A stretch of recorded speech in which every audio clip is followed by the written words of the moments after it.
They said the king poisoned Catherine of Aragon. When she died in 1536, ordinary people blamed Henry. Some said poison, some said grief. But there is a second name we all attach to it now. Was it ever in the record? No one accused Anne Boleyn of poisoning Catherine of Aragon. Not one letter from that winter names her. The rumour was only ever about the king. And when Anne and poison do appear together, the target is a different woman. Who? Why did only one organ come out black? 8 hours after Catherine died, a candle maker opened her body. No physician was in the room. Everything was sound but the heart. It stayed black even after washing 3 times. But it was the black growth clinging to it that started the talk of poison.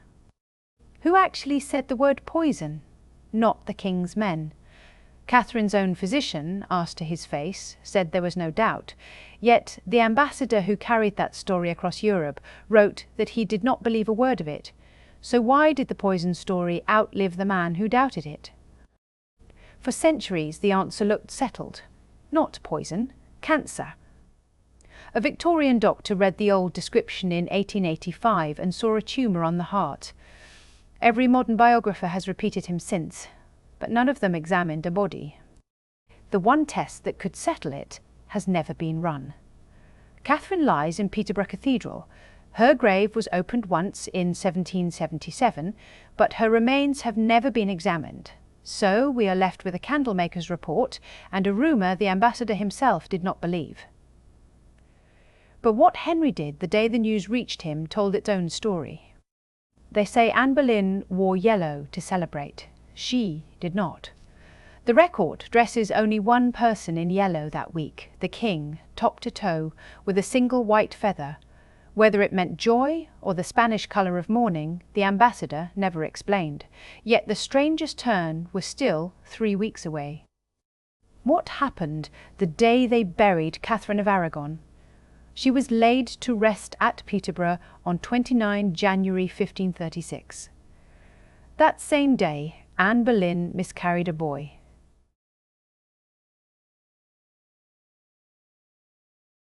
Anne Boleyn thought she had won. When Catherine of Aragon died, her rival was gone, the king rejoiced, and Anne had waited years for this day, so why was she dead within 4 months? The day they buried her rival, did Anne's luck finally run out.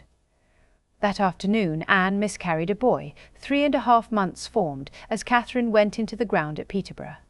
But did losing that child really cost Anne her crown? They say the miscarriage is what ended her. The historian who spent a lifetime on Anne Boleyn disagreed. He argued she still looked secure months later, and that her fall, when it came, was sudden and engineered. So if the lost child did not doom her, what did? Catherine's death changed one thing for certain. While she lived, Henry was trapped. To be rid of Anne, he might be forced to take Catherine back. Now his first wife was gone, and a widower can simply marry again, but her death cut both ways. Her rival's death should have made Anne safer. With Catherine gone, the emperor had reason to court Henry at last, and the ambassador who had snubbed Anne for years finally bowed to her that spring. For a few weeks Anne was winning. So what changed? Who was Mistress Semmel? By February, the king was sending her gifts. Her name was Jane Seymour, and within weeks the court could see where Henry's heart had gone. But an older rumour was spreading too, about how his marriage to Anne had even begun. They said the king had cried witchcraft. The story went that Henry claimed Anne had trapped him with charms and spells, and that God was punishing him for it. But the ambassador who wrote it down had it fourth hand, and said plainly he did not believe a word of it. True or not, how long did Anne have left? Anne Boleyn had 4 months to live, and she did not know it. She celebrated her rival's death in January. By the 2nd of May, she was in the Tower, and on the 19th she was beheaded.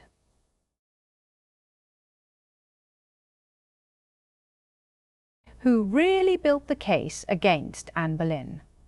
Thomas Cromwell, the king's chief minister, later told an ambassador that it was he who had devised and plotted the whole affair of the Queen. Whether he truly engineered it or was only doing what the king wanted, historians still argue. But what was Anne actually accused of? Here is what they accused the Queen of: adultery with 5 different men, and one of them was her own brother. A court musician, 3 gentlemen of the king's chamber, and George Boleyn, Anne's brother, were all named, and George was charged with incest. 2 more men were arrested, then quietly let go. The whole case rested on a single confession, and that confession is the weakest part of all. Only one of the 5 ever confessed. Mark Smeaton, a low-born musician, admitted to adultery with the Queen and never took it back, while the others all pleaded not guilty. A famous story says he was tortured with a knotted rope, but that comes from one unreliable chronicle, and the most trustworthy witness wrote that he confessed without any torture at all. So if the confession was that thin, what about the evidence itself? They said the Queen had met her lovers on exact days, in exact places. But the historian who studied the charges most closely found that 3/4 of them fall apart. On day after day, Anne was somewhere else, or the man was, or she had only just given birth and was shut away from the world. If the evidence was that weak, how could any court convict her? The man who should have protected Anne was the one chosen to judge her. Her own uncle, the Duke of Norfolk, presided over the trial, alongside 26 of the most powerful peers in England, and they found her guilty. Her brother George was condemned the same day. But her fate had already been decided somewhere else, and it was crossing the sea toward her.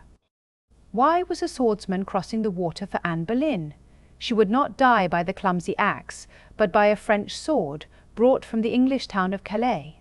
He had so far to travel that he must have been sent for around the time of her trial, which many take as a sign the verdict was never really in doubt. But before she could die, the king needed to erase the marriage itself. 2 days before Anne died, the king had their marriage wiped away, as if it had never existed.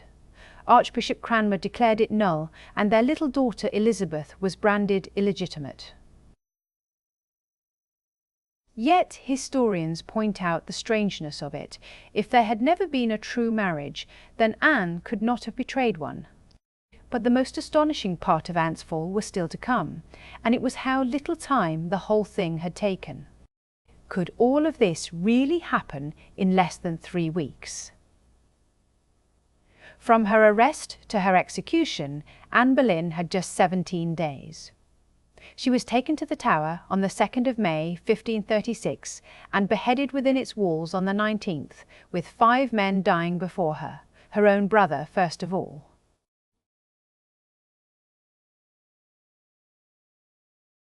Where do you imprison a queen you mean to execute?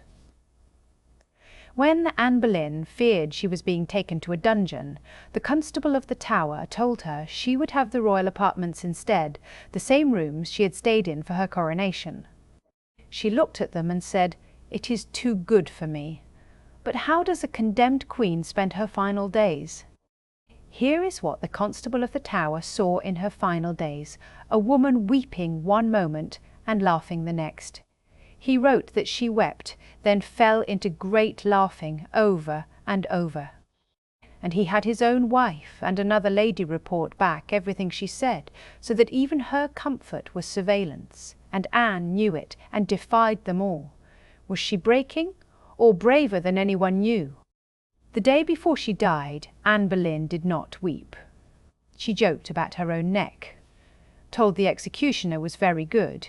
She said that she had a little neck, put her hand around it, and laughed heartily.